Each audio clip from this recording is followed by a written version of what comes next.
Imagine driving alone on a rain-soaked country road at 2 a.m. when your phone dies and the only light for miles is a lone Victorian house glowing faint blue. You knock. The door opens by itself, and the first thing you hear is scratching coming from beneath the floor. Welcome to Blackwood House. Because once you step inside, the house decides whether you ever leave.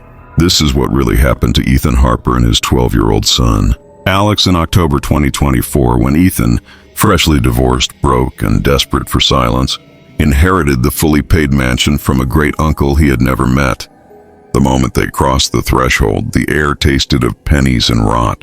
The hallway grandfather clock was frozen at 3:03, with its pendulum sliced clean off, and at 2:17 a.m. the scratching began, slow, deliberate fingernails testing the wood beneath Ethan's bed until a child's whisper drifted up.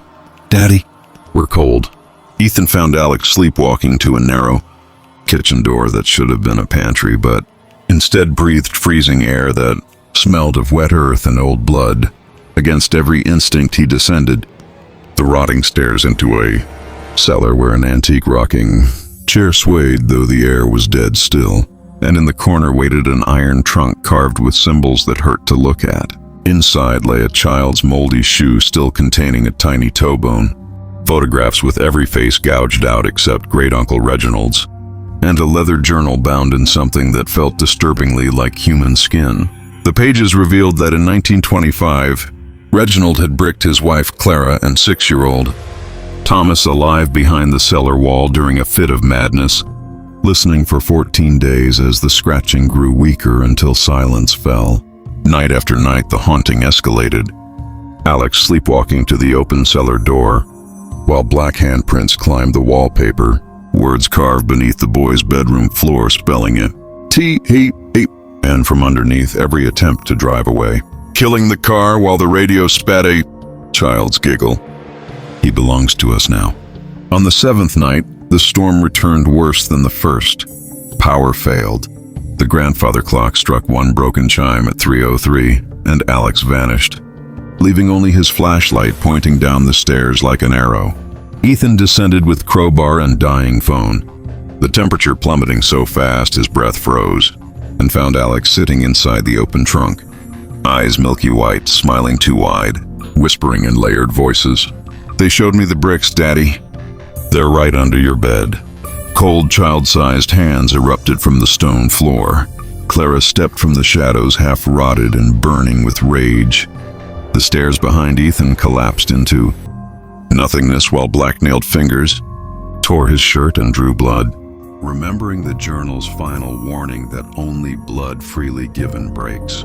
The claim, Ethan slashed his palm with a broken mirror shard and slammed the bleeding hand against the blood-stained brick wall, roaring, "Take me instead, let my son go."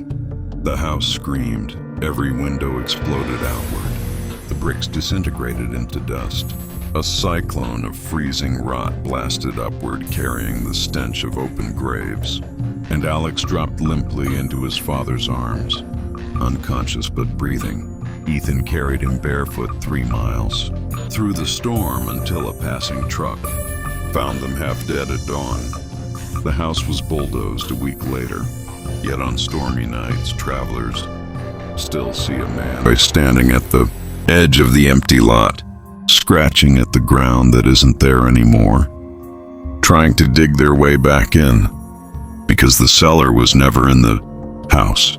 The house was built on top of the cellar, and some debts are inherited like curses, waiting for new blood to finish what the last owner started. Never accept a gift that comes with a locked door and no key. Some inheritances aren't houses, they're sentences, and the dead have all the time in the world to collect.